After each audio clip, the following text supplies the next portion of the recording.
toutes et à tous. Bonsoir à toutes et à tous. Bonsoir.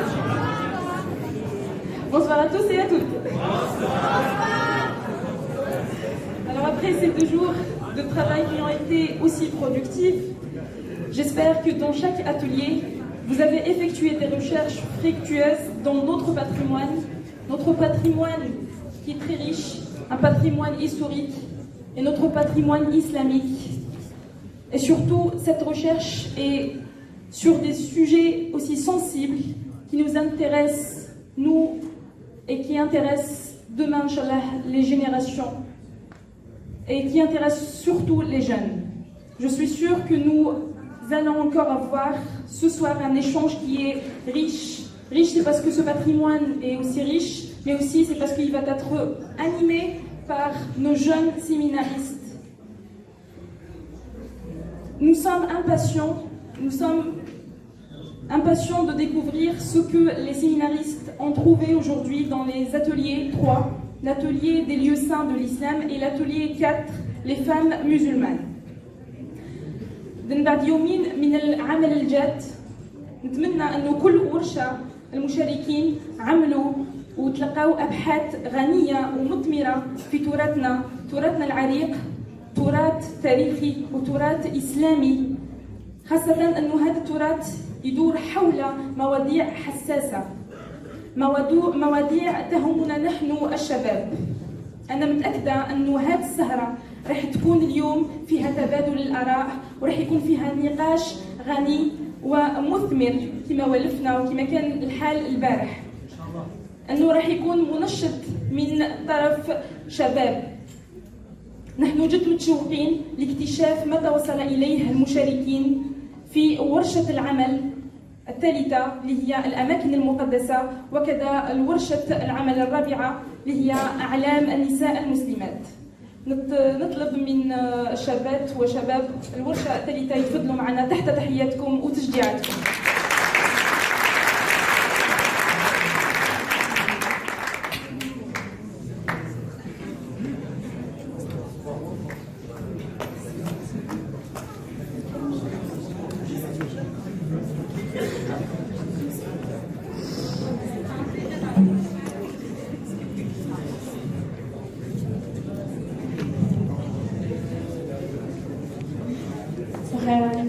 مرحبا بكم. ورثت الأسرة الصغيرة تاع جنة العالي.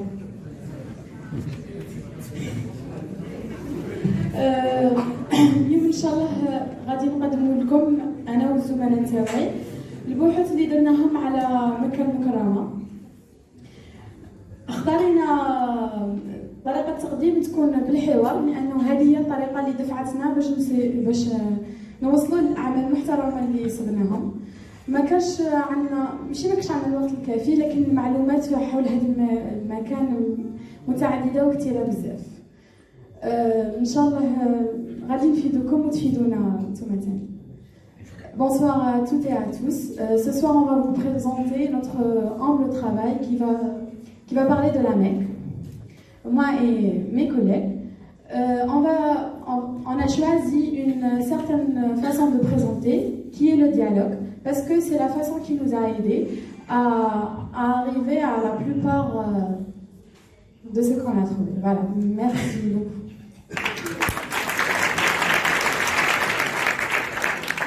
السلام عليكم. نطرقوا مباشرة إلى الموضوع تاعنا اليوم اللي هو مكة المكرمة، اللي تخصص العمل تاعنا هذه يومين ونص في هذا الملتقى. مكة المكرمة هي مدينة اللي موجودة في شبه الجزيرة العربية، والشيء اللي يخص مكة المكرمة، الشيء اللي يخص هذه المدينة هي أنها عندها واحد البعد تاريخي وبعد نتاع آثار قديم بزاف. نورمالمون في البحوث تاعنا مكة المكرمة موجودة من حيث سيدنا آدم. يزيد يوضح لنا هذه النقطة الأخ سليمان بعدا. نطرقوا حنايا أولا للتسميات الإيتيمولوجية، ياك الإيتيمولوجيا نتاع مكة المكرمة. هي في الحقيقة حنا ملي بدينا نبحثوا صبنا 12 اسم لمكة المكرمة اللي ذكرهم القرآن ولا نذكروه في القرآن. حنا طريقة البحث تاعنا كانت أن نجبدوا الاسم، نجبدوا التفسير نتاع الاسم والتفسير نتاع الايه ونثبتوا انه هذا الاسم منسوب الى مكه المكرمه. هذا العمل كان كاع راه مسوفغاردي في الخدمه تاعنا. اليوم نطرقوا له باختصار، نطرقوا نقاط، نتكلموا حنايا. دينا ثلاثه تاع لي زيكزومبل اللي هما التسميات نتاع مكه وبكه و ام القرى. هذه التسميات اللي سبناهم شويه مهمين. نطرقوا الى كلمه مكه، او لماذا سميت بمكه ولا ما معنى كلمه مكه. كلمه مكه هي الاسم اي من الفعل تمك، اي تقهر الانسان الذي يظلم. هذه من تفسير واحد. تفسير زوج انه كلمه مكه تعطي الاجر للانسان المحسن. هذه من جهه التفسير تاع الكلمه في الجهه تاع اللغه العربيه. نمشيو للكلمه الزوجه اللي هي بكى. بكى فيها صدير كلمه بكى خصصت الكثير من المعاني او استعملت في الكثير من المعاني في اللغه العربيه في القديم. نذكروا المعنى الاول انه كلمه بكى حقا هذيك فرج ولا شيء. هي كون نجو نشوفوا على حسب الطبري عدة أسباب لتسمية مكة ببكة، اللي هي ازدحام الناس بها، لأن معنى بكة يعني زاحمة. وكون نجو نشوفوا 3 ملايين من حاج اليوم، وهذاك الرقم الكبير تما يؤدي الناس باش تزدحم. السبب الثاني هي تبك أعناق الجبابرة، أي تدقهم، لأن بكة يعني دقة. والسبب الثاني اللي عطاه الطبري هو تضعوا من نخوة المتكبرين، ثم يكونوا متكبرين وتنزلهم من نخوتهم. وعندنا ثاني في اللغه الساميه معنى بيك هي بيت، تما بكى بيك بيت. وكان كاين بكري عده قبائل اللي كانوا يستبدلوا الميم بالباء، ولا باش من يبغوا يقولوا مكر يقولوا بكر، ومن يبغوا يقولوا بكر يقولوا مكر. تما بكى مكة مكة بكى. ديري تراديكسيون. Alors, on a commencé en premier lieu par l'étymologie. On a trouvé que la Mecque a plusieurs noms. On a trouvé juste 13 noms avec leur explication ainsi que les explications des versets coraniques. On va juste vous donner 3 exemples de noms. On va prendre la Mecque, Mecca, Bekka ou al-Qura.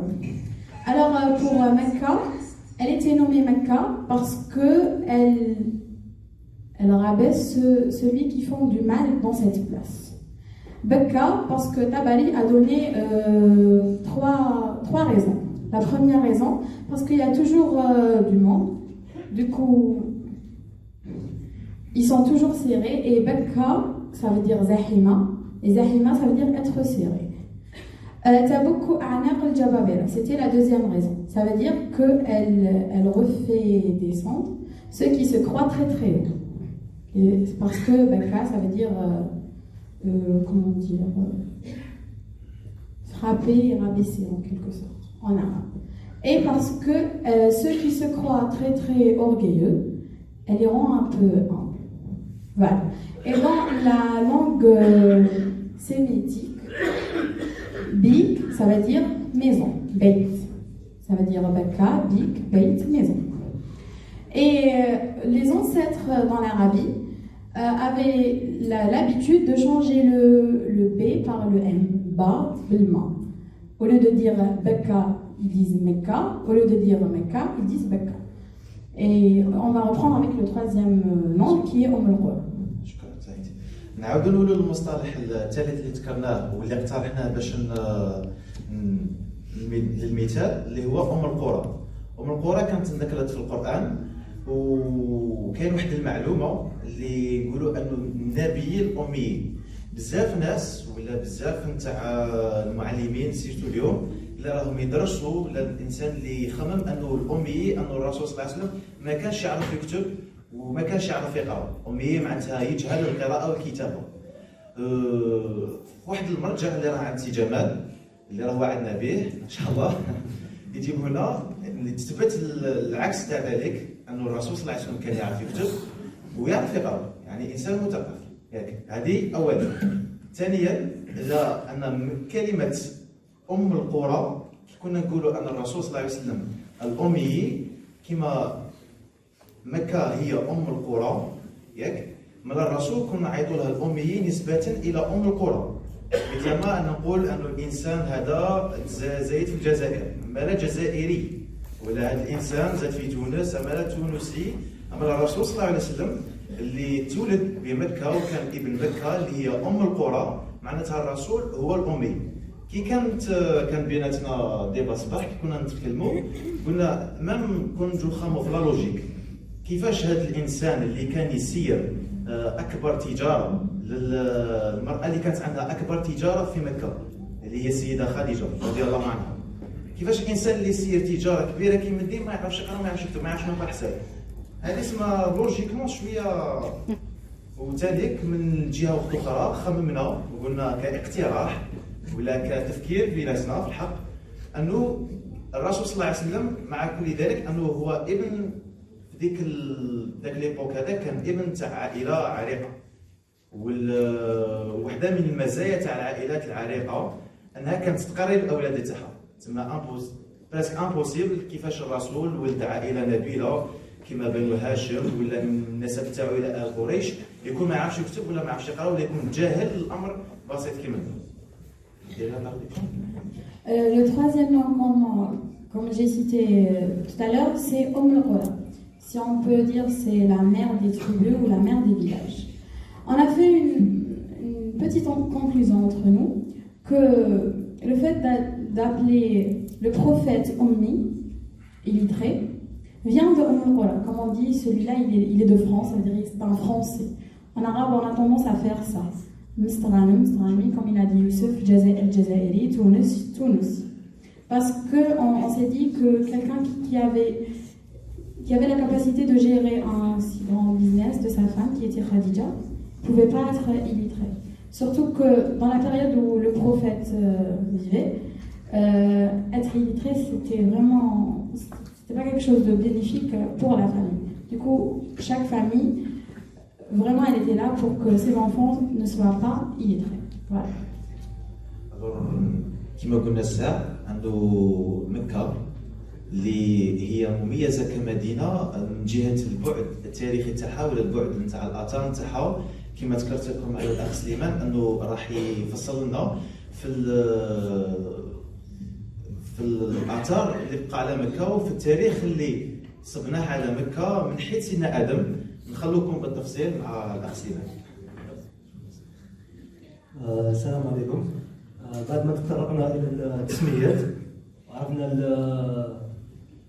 بعض التسميات، كنا نعرفوا التاريخ تاع الكعبه من وقتاش وهي موجوده فوق الارض. بالرجوع الى المراجع التاريخيه اللي تحصلنا عليها وجدنا ان الكعبه موجوده من قيس سيدنا ادم.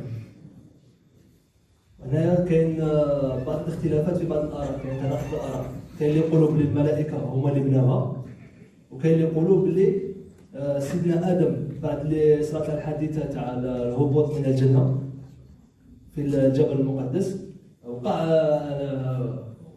نجمو نقولوا حوار بينه وبين الله عن طريق مناجاته، يقول لها بالمفهوم تاعنا، يقول لها بلي كيفاش انا يا كنت معاك كنت بالجنب تاعك ودروك راني بعيد عليك راني وحدي. بعدنا من خلال زعما الاستنتاجات تاعنا اكتشفنا بلي سيدنا ادم في المناجاه تاعه كان يطلب التوبه والغفران من الله سبحانه وتعالى.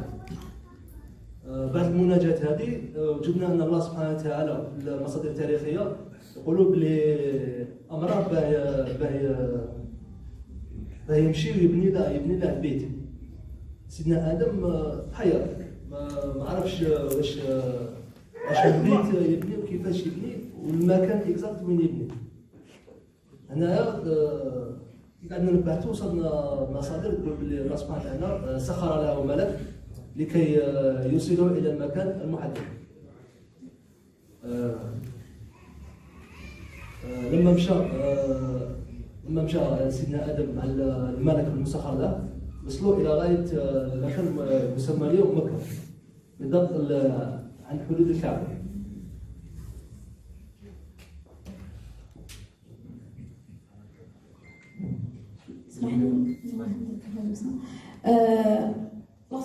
commencé, surtout en ce qui concerne l'histoire de la Mecque, on s'est posé la question, c'était qui le premier homme, la première personne qui a construit cette... Du coup, on a trouvé deux versions. La première version dit que c'est les anges qui ont construit la Mecque. La deuxième version dit que c'est Adam qui a construit la Mecque après qu'il est descendu de...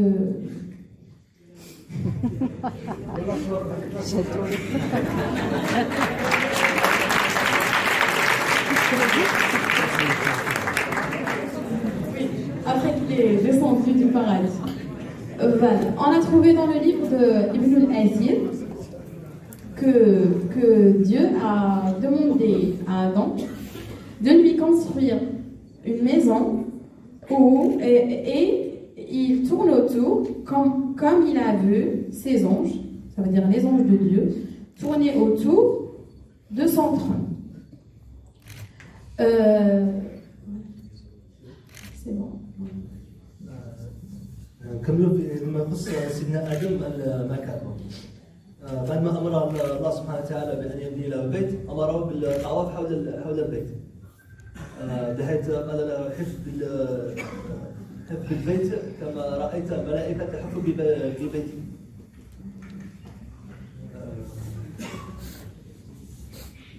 بعد قبل ان نفوتوا فيما يخص سيدنا ادم كذلك يوجد في بعض المصادر ان القبر تاعه متواجد بجبل ابا قبيس. قبيس عفوا. ثانيا فيما يخص الانبياء اللي جاوا من بعد سيدنا ادم بالكامل. فيما يخص سيدنا نوح، طوفان تاع سيدنا نوح. بعد اللي كان طوفان تاع سيدنا نوح، بعد ما استقرت الارض وراء بعد حدوث الطوفان، طافت السفينه حول الكعبه.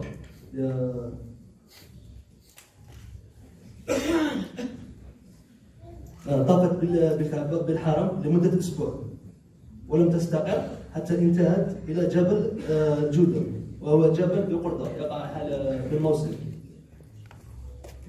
جبل قردة بوردة ماشي جودة. جبل جودة.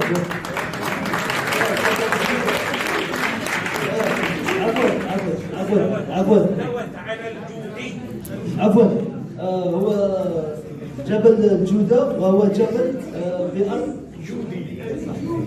ربنا قال واستوت على الجودي، أي جودي. شكرا.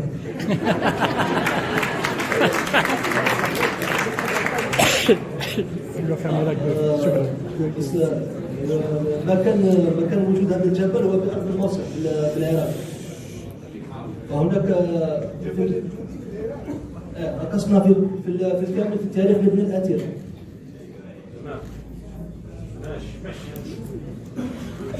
ثانيا فيما يخص نبي الله هود وصالح، وجدنا كذلك في بعض المصادر انهم حجوا الى بيت الله. وهناك بعض الروايات من تقول ان قبريهما يوجدان بالحرم، وهناك مصادر اخرى تقول بان قبريهما موجودان بحضر الموت. نرجع الان. Après Adam, il faut qu'on parle de Noah. Qu'est-ce qui s'est passé avec Noah? Noé.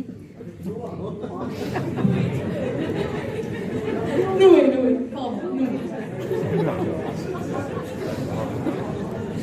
En anglais, on a tendance à dire non. Je m'excuse encore. Alors, qu'est-ce qui s'est passé avec Noah?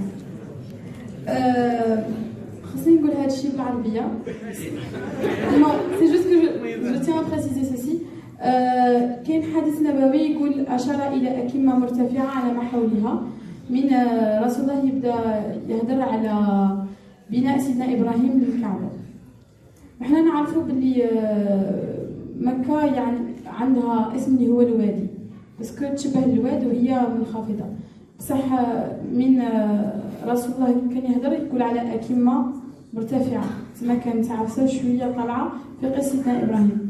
درنا une petite conclusion ما بيناتنا باسكو ما بين الطوفان وكيفاه تبنات.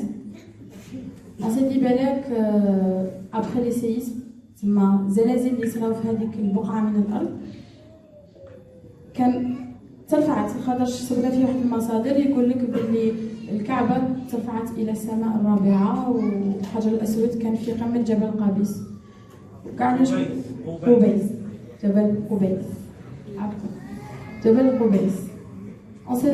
درنا استنتاج وقلنا بالك الاكيمات تما في وقت سيدنا ابراهيم كانت طالعه وبعد عاودوا صراو الزلازل وعاودت ولات وادي كيما رانا نعرفوها في هذا القسم. مي يبقى هذا الشيء غير استنتاج اللي حنا درناه ما بيناتنا. Je reprends avec le français. Alors, ce qui s'est passé avec Noé, c'est que Dieu a demandé à Noé de se retourner avec son, je peux dire bateau, son arche. L'arche, voilà, l'arche. Merci. L'arche de Noé, il a demandé à Noé de retourner, de tourner sur la Kaaba, comme on le fait, mais avec son arche. Et on a trouvé aussi que le prophète, quand il parle de Ibrahim,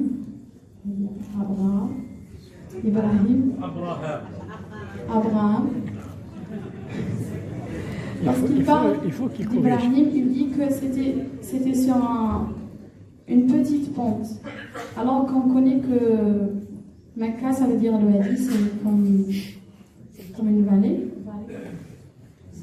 Ça veut dire c'est un peu illogique entre les deux. On a fait la conclusion, je ne sais pas si on a le droit de le faire. On a fait la conclusion entre les deux. On s'est dit peut-être ce qui s'est passé avec Noé, s'il y avait tellement de séismes que la terre, elle s'est un peu élevée. Après, elle est redevenue à son niveau initial. Voilà. نقطة أخرى بخصوص بناء الكعبة من قبل نبي الله سيد إبراهيم عليه السلام. هناك روايات متعددة نذكر منها أن الله سبحانه وتعالى أوحى إلى إبراهيم عليه السلام بأن يعيد بناء بيت الله اللي هو الكعبة. ولما ذهب وصل إلى المكان المعين لما وقع حوار بينه وبين الله حول كيفية البناء أن وجدنا في بعض المصادر أن هناك من يقول أنها تشكلت سحابة على شكل رأس تتحدث مع سيدنا إبراهيم عليه السلام وأين قالت له خذ على حسب الظل لا تزد فيه ولا تنقص بكر وما حولها مكة. دروك هنايا وصلنا لواحد النقطة استفهام عن استفهام بين بكة ومكة. المقصود ببكة والمقصود بمكة. اسكو بكة هي الكعبة ومكة هي الحرم كامل اللي يقصد به المسجد الحرام ولا شيء آخر.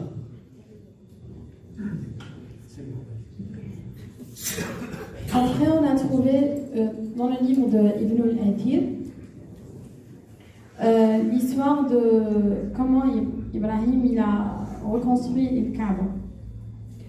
Alors, il y avait un nuage qui a dit à Ibrahim où se trouvait ce que Adam a laissé pour qu'il élève le Kaaba. Et là, il a parlé de Mecca et Becca. Et là, on s'est posé la question, est-ce qu'il voulait dire de Mecca comme le haram, tout ce qui est autour de la Kaaba, et Becca, c'était la Kaaba, ou c'était juste la même chose? Parce qu'il y a des livres qui disent que c'est la même chose, et d'autres livres qui disent que non, il y a une grande différence entre Mecca et Becca. Voilà, ça c'était parmi nos questions. نروح لمرحلة أخرى. برك ما قبل نوضحوا واحد المسألة، هي أنه الشيء اللي كان يقول فيه الزميل هي نورمالمون نزل من السماء ولا لاسانسور ولا المعنى تاع كلمة خليفة، معنى كآدم حواء الملائكة، هذه خصصنا لها واحد المرحله سميناها في النطاق، لانه كان عندنا في هذيك لافيش تكنيك مساله تاع النطاق درنا فيها هذه المسائل. الا قدنا الوقت ان شاء الله نوضحوا هذه المساله هذه تاع الخليفه، لانه بحثنا فيها شويه ولو انه ما كانش ضمن البحث تاعنا، لانه البحث تاعنا ضمن الاماكن المقدسه، ولكن بحثنا كي طرقنا لهذه المساله هذه بحثنا شويه في هذه المساله هذه. ونقطه اخرى ثانيك المسائل اللي كان يقول فيهم سليمان جبناهم من كتب ولا نجمو نسموها موسوعه تاع الكاتب ابن اثير، اللي كاتب ابن اثير هي جايب من حيث الارض كيفاش بدات تكون الحضارات، يتكلم على الارض. هنايا صدنا هذا الباساج هذا في بادئ الامر، كيفاش سيدنا ادم نزل، كيفاش ليستوار تاع الاول انسان على الارض، كيفاش بنى الكعبه، وكيفاش هذه الامور هذه. ولا ربما بالك تبان لكم غامضه، بالك في المرحله تاع النطاق كي نوضحوا النطاق بالك نفهموها شويه. احلام المؤثر راكم تكلمتوا بزاف، عطونا رايكم حتى كاين خصنا نسمعوكم انتم ما هو الاراء تاعكم في هذا سيل تو بلي فيس كيما رانا نشوفوا هنايا. عاودي كبري كلش.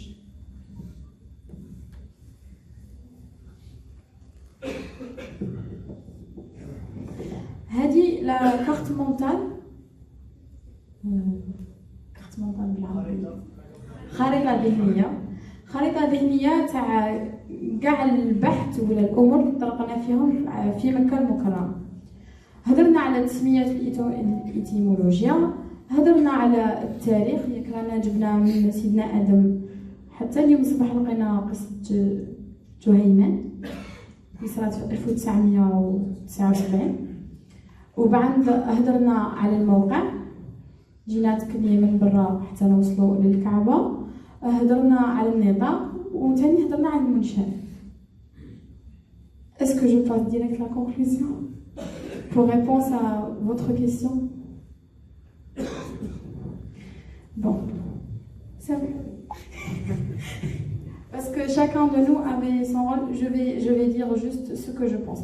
غادي نتكلموا على انا واش ندير واش فهمت، وبالك لا سينيرجي دو سيرك، باسكو كل هذا السيرك هي اللي فهمت الفهم اللي انا فهمته، والا ما فهمتوش كيفي سامحوني. كون نجو نشوفوا قعدنا نشوفوا ما بين الحرم ومناسك الحج، ونسيو نديروا اون بروجيكسيون على الدنيا. روحي تشوف النطاق سيتو.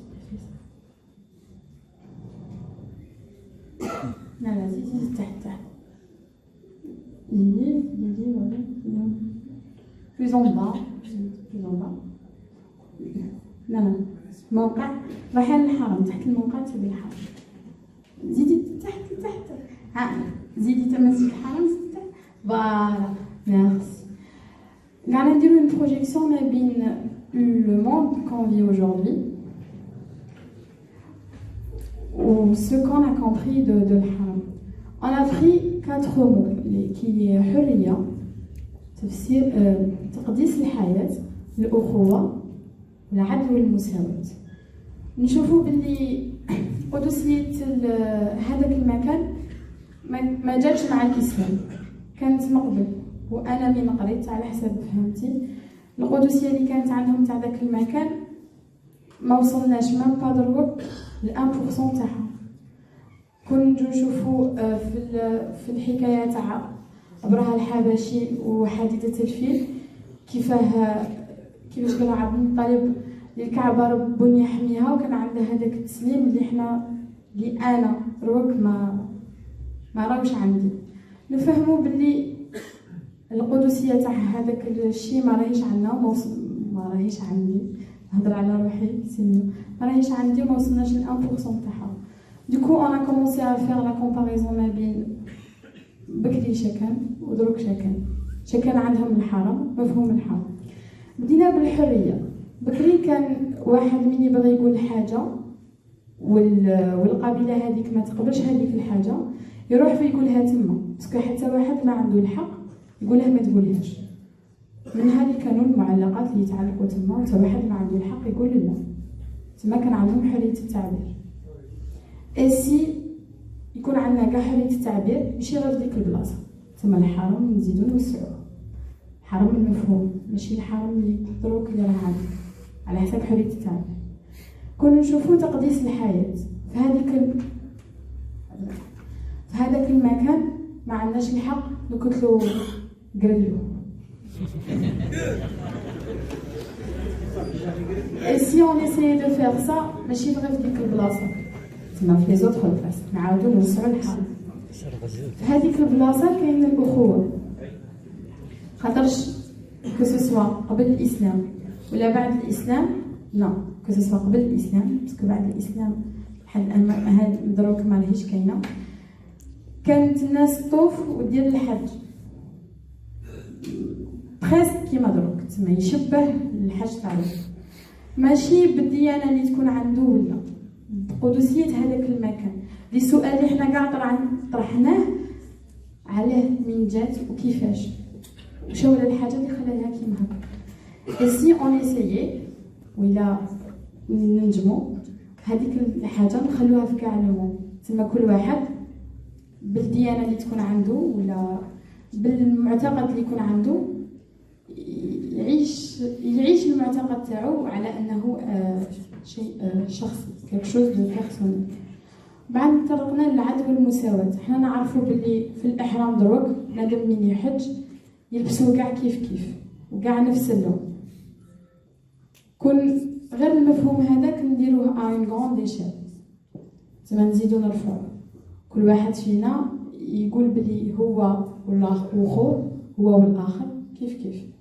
تما لو بوت لا كونكلوزيون تاعنا اليوم الصباح اللي طرحناها سي كو اسكو اون بو سو كون ا كومبري حنايا في لا بروجيكسيون تاع الحرم ما بين دروك من قبل، اسكو نجمو نردوها ان بلو غران ديشيل، و اسكو الحرم عنده علاقه جوست ببلاصه ولا بنفس البنادم شادير، اسكو الحج هو تروح لديك البلاصه ولا تفهم معنى وانت رايح لهذيك البلاصه.